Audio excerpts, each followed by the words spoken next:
Fala moçada, tudo bem com vocês? Vamos lá para mais uma aulinha de Direito Constitucional. Hoje, meus queridos, tratando de mais um remédio constitucional. Nós vamos falar do mandado de injunção. Um remédio constitucional presente no artigo 5º, inciso 71. Pessoal, de início, vamos lembrar que remédios constitucionais são garantias que visam efetivar direitos. Todo remédio constitucional visa assegurar um direito em específico. Mas imagine que a Constituição prevê um determinado direito. Você pretende exercer aquele direito, mas esse direito é exercido nos termos da lei. E a lei não existe, prejudicando você de exercer esse direito. Eu lhe pergunto, o que é que você pode fazer diante de uma situação como essa, hein? Ora, você pode impetrar um remédio constitucional. Qual? O mandado de injunção. Com qual finalidade? Questionar a falta desta norma regulamentadora que está impedindo você de exercer aquele determinado direito constitucional. Pessoal, essa ideia a gente extrai da leitura do artigo 5º, inciso 71, que diz o seguinte: conceder-se-á mandado de injunção sempre que a falta de norma regulamentadora torne inviável o exercício dos direitos e liberdades constitucionais e das prerrogativas inerentes à nacionalidade, à soberania e à cidadania. Então, pessoal, qual é a finalidade do mandado de injunção? Questionar. Questionar a falta de norma regulamentadora que está te impedindo de exercer um determinado direito constitucional. Então, vamos ver isso aqui num exemplo bem prático. Olha só, imagine que você trabalha em uma determinada empresa e ao chegar ao seu trabalho, você recebe a seguinte notícia: você está demitido porque o seu patrão está substituindo a sua função por máquinas. O que está acontecendo aqui? Automação. O que é automação? É a substituição do trabalho humano por máquinas.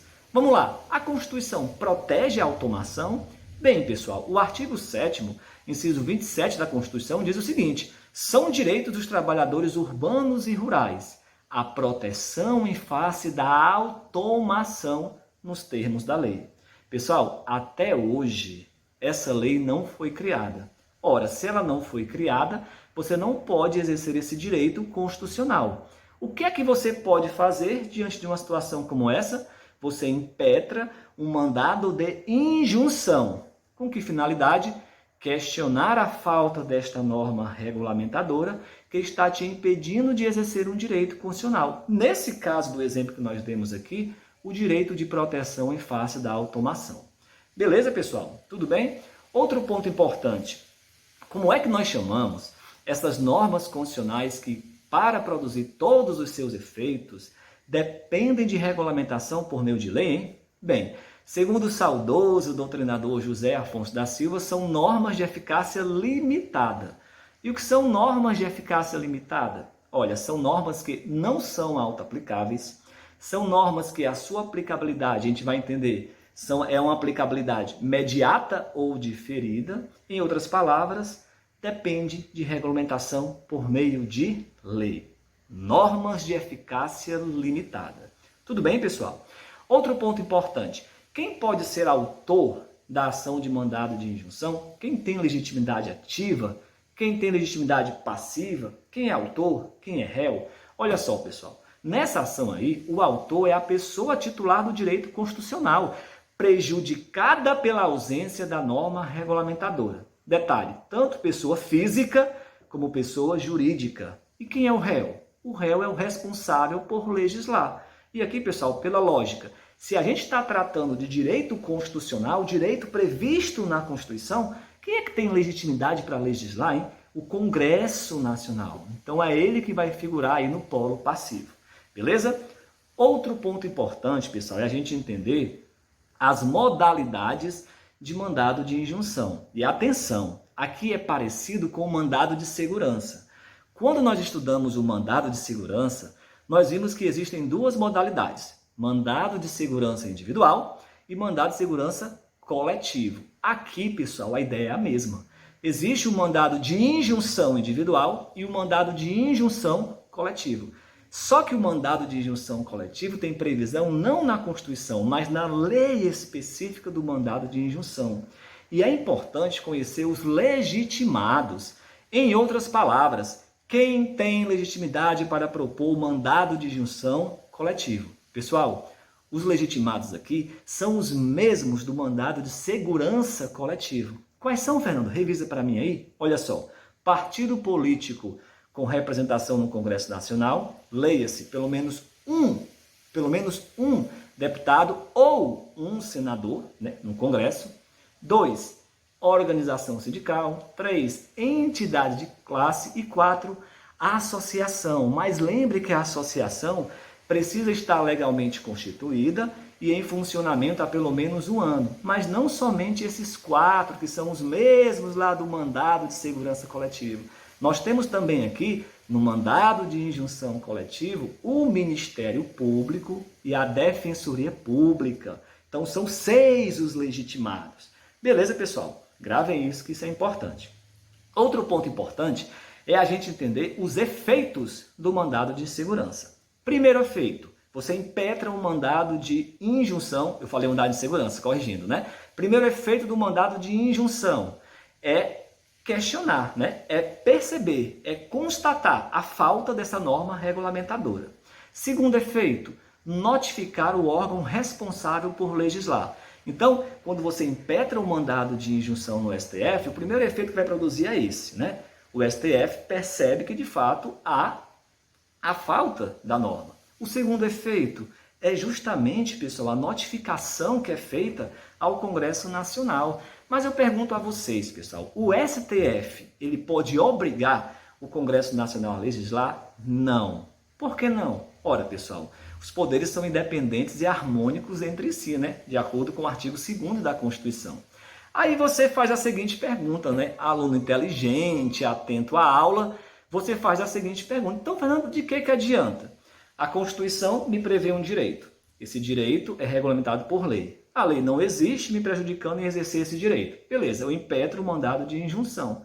Mas o STF não pode obrigar o Congresso Nacional a legislar. Deu em que isso aí? Pois é, pessoal, muitas vezes, de fato, as pessoas que impetravam o mandado de injunção ficavam a ver navios. Mas o STF, de um tempo para cá, vem adotando uma outra postura. E qual é essa postura nova? Atenção, pessoal.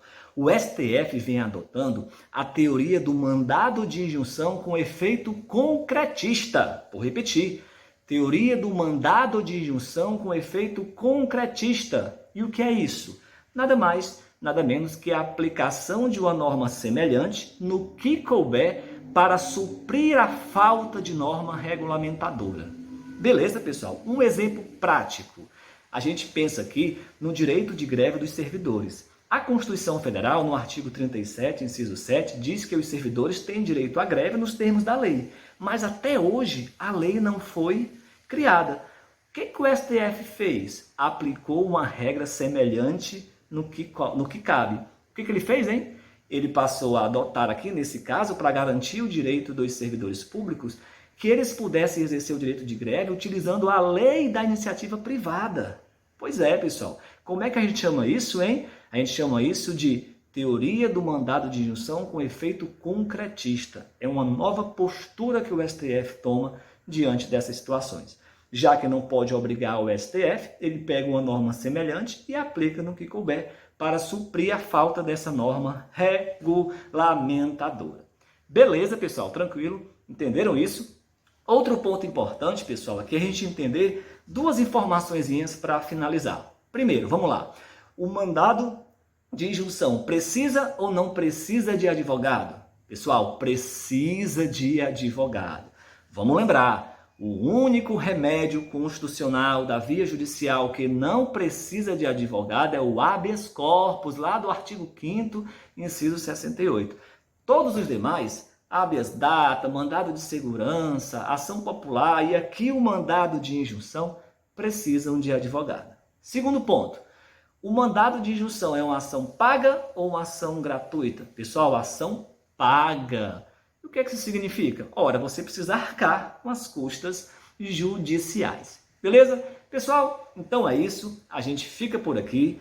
Lembrando que aqui no canal, pessoal, tem aula sobre os demais remédios constitucionais, habeas corpus, habeas data, mandado de segurança, ação popular e agora o mandado de injunção. Se inscreva no canal, deixe o seu like e perceba que as nossas aulas são bem didáticas, uma linguagem bem objetiva, direto, tratando dos principais pontos que vai te ajudar a resolver as suas questões na prova de direito constitucional que você vai realizar. Beleza, pessoal? Tudo bem? Então, a gente fica por aqui. Forte abraço, fique com Deus e a gente se vê na próxima aula. Valeu, pessoal! Fui!